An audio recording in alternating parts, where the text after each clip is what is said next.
Hey everyone, in today's video, we are covering some of the breaking changes in AWS SDK.NET V4 when migrating from version 3. The new version brings in performance improvements and cleaner APIs. However, it also comes with some breaking changes to your existing application code, which means you need to fix them when you're migrating to the newer version. If you're new here, my name is Rahul and welcome back to this YouTube channel. I make videos on .NET, Cloud, and DevOps. This video is part of my .NET on AWS series, and thanks to AWS for sponsoring this. The SDK V4 is an evolutionary major version changes with minimal breaking changes so that it's an easy upgrade path from your version 3 to version 4. Now, when we say minimal, there's still quite a few to go through. So this GitHub tracker has listed out all the breaking changes that's introduced by the V4 SDK and is listed here in this specific tracker. So you can go through this when upgrading through your application. There is also an Amazon SDK documentation page, which also lists some of the major things inside this migration. Now, I'll make sure to leave both of the links to this in the descriptions below. Now let's go through some of the key things that has changed and I found interesting worth calling out. The first one is value types. Now all the request and response objects that were using value types has been switched to use nullable value types. So what does this mean to you? So let's switch over to Rider and see some examples. So here I have two projects set up, one which is using a V3, the latest library of the version 3, and also a V4 application. Both of them are using the exact same application code but using different AWS SDKs. Now I'm using the latest version of V4 as available when recording this video. So let's look at the program.cs and go through some of these code. So we have both of these program.cs opened. Now with the value types, let's say we were using an S3 client and we were retrieving a specific document as shown here. Now in this case, I'm interested in three properties: key, bucket name, and bucket key enabled. Now in the V3 version, the bucket key enabled was a property of public bool, which means this is a value type. And when you switch to V4 version, you can see that the bucket key enabled is now a bool of question mark, which is a nullable bool in C#. So let's run this and see how this would differ for your application. For both the projects, I have the HTTP file, which I'll be using to invoke these endpoints. Now let's invoke the V3 HTTP and the first endpoint that we want, which is getting a specific document. So let's run this. And in here, you can see the bucket key enabled is returning a value of false. Now, if you were to run the exact same in the V4, by passing in a specific document, you can see the bucket key enabled is now returning a null. Now, this is a big difference depending on how you're using and where you're using these properties. Now, if you're using it in C#, it is going to throw a compiler error. However, if you're using it elsewhere, where you're passing it to the UI or the front end, it might behave differently. So make sure if you're using any of these kind of properties and see that it is handled appropriately. Now, this change is basically to address a long-standing issue that many of the developers had with the SDK. With value types, you were not sure whether the value was returned as false from the server or whether it was just defaulting to the default value of false for that specific value type. Now, with this update, you can be very clear that whether the value was false or whether the server returned no value, which says that it is null. Now, in the bucket key enable scenario, I haven't set up anything on AWS, which means it is returning a null and not false, which makes more sense. Similarly, there's been a major update with the way the collections are returned. Now, if any of your .NET SDK responses return a collections, by default, it used to be initialized to be an empty collection, which means if you had no items in that collection, you would still get an empty collection. Now, this is something that's generally recommended in C#, where you can return empty collection and you can easily run link methods on top of it without having to check for nullability. However, with the AWS SDK, there were scenarios where they had to initialize a lot of these collections, which means it significantly increased the amount of memory that had to be created for these empty collections. Now, this also means performance, memory, and also additional garbage collector time to involve in cleaning these up. So they have decided to switch this to return null instead of creating an empty collection. Now, one of the main SDKs that's being called out is DynamoDB, but this also affects other clients. So let's see an example with S3 first, and let's also see an example with DynamoDB. Now, in this case, in our program.cs, we have a weather documents endpoint, which is returning a list of documents. So it returns S3 objects. Once we get the S3 objects, we convert them to the object key names and return to our endpoint.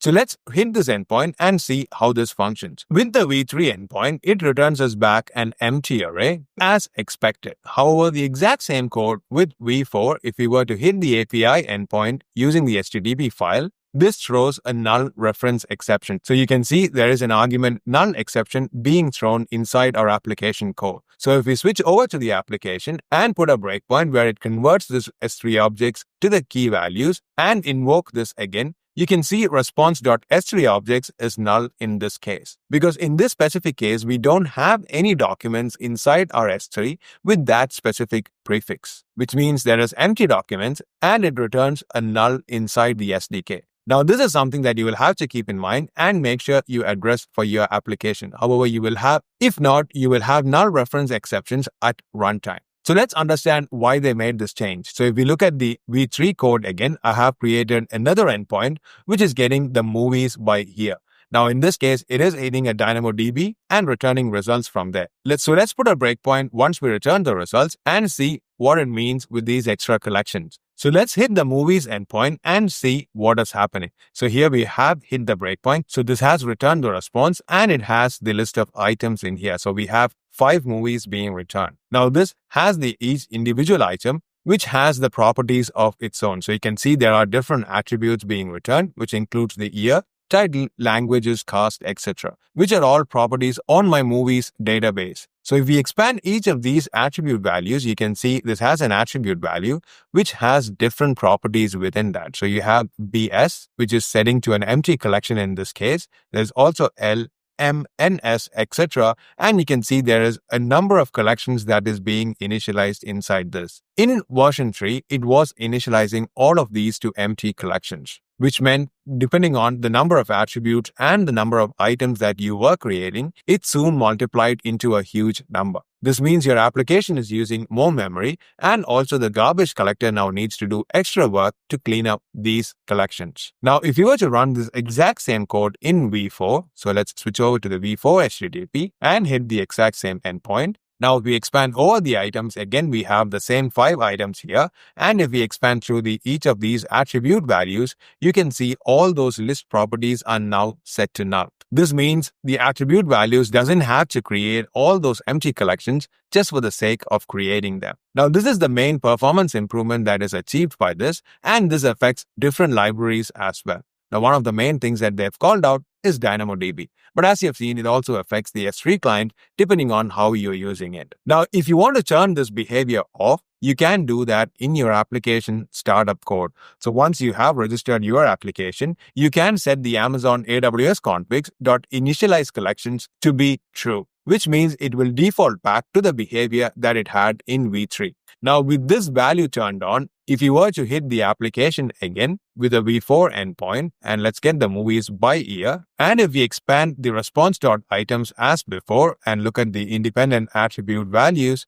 you can see that this collection is back initialized. So by setting that value, it is now initializing the collections again as and when it sees these empty collections. Now, the exact same property that we set in V4 is also available in V3. So if you want to try this behavior without upgrading to V4, but see how this would behave in V3, you can set it to the opposite value. So instead of setting the initialized collections to be true, you can set this as false, which means the V3 will behave exactly the same as V4 behaves today by default. Now, depending on how you want to do the upgrade, you can try this in either of your V3 application or try this after your upgrade in your V4. Now, to get the best performance improvements, it's recommended to set it as false as it defaults today in V4.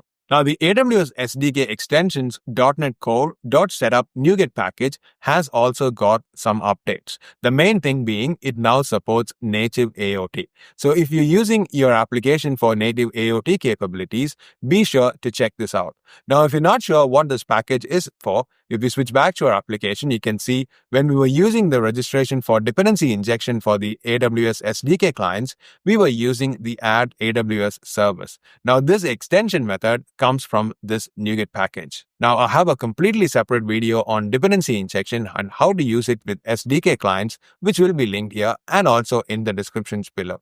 DynamoDB SDK also got a few major upgrades. So you can navigate to the documentation and see the different updates that's being made. one of the key things that I found worth calling out is the defaulting of the date times to be UTC date time. So you can see the retrieve date time in UTC is now defaulting to be true, which means whenever you're returning a date time in your application, which most likely you will be, it will now default to UTC. So what does this mean? So let's switch back again to our API.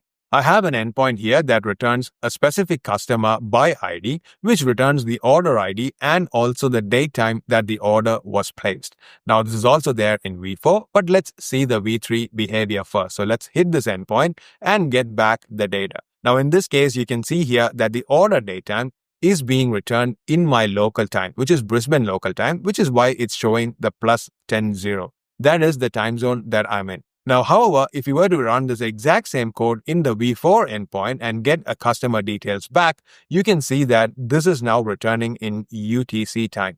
Even though it is the exact same date time that's stored in the database, when it returns, the application is now treating this as UTC time in V4. Now, this might have a big impact on your application depending on how and where you're using it. So make sure to check all the datetime properties that's there on your DynamoDB and make sure this is consistent. Now, as you've seen here, this behavior in V3 is also dependent on the application server and the datetime zone set on it. So you should ideally not be depending on that because you need a consistent result. Because if you have multiple servers which are configured in different time zones, it will be a wrong value even in that scenario. So it's worth considering to upgrade to the new V4 approach and default the value to be UTC. Now, if you don't like this, you can switch this behavior back as well, like before. So in V4, when you're setting up the registration inside your application, when we set up the DynamoDB context, you can set up the behavior. So you can pass in a DynamoDB context config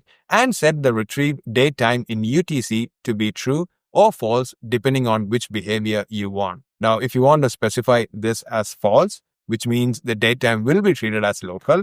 Now, if I run this application in V4 with this property turned on and hit the same endpoint once more, you can see that this is now returning the date time in my local time. So you can choose to switch back to the old behavior. However, I highly recommend considering the new behavior as that is more consistent and it is independent of the server that your application is running on. These are some of the main breaking changes that I wanted to highlight, but depending on your scenario, you might find more interesting things inside this V4 breaking changes tracker that might be relevant for your application. So when you're upgrading, make sure to go through this documentation and double check there's nothing that's affecting your application that you are upgrading. If you like this video, please make sure to hit the like button. If you also want to be notified of future such videos, please hit that subscribe button. It also helps me to grow this YouTube channel. Thank you and see you soon in the next video.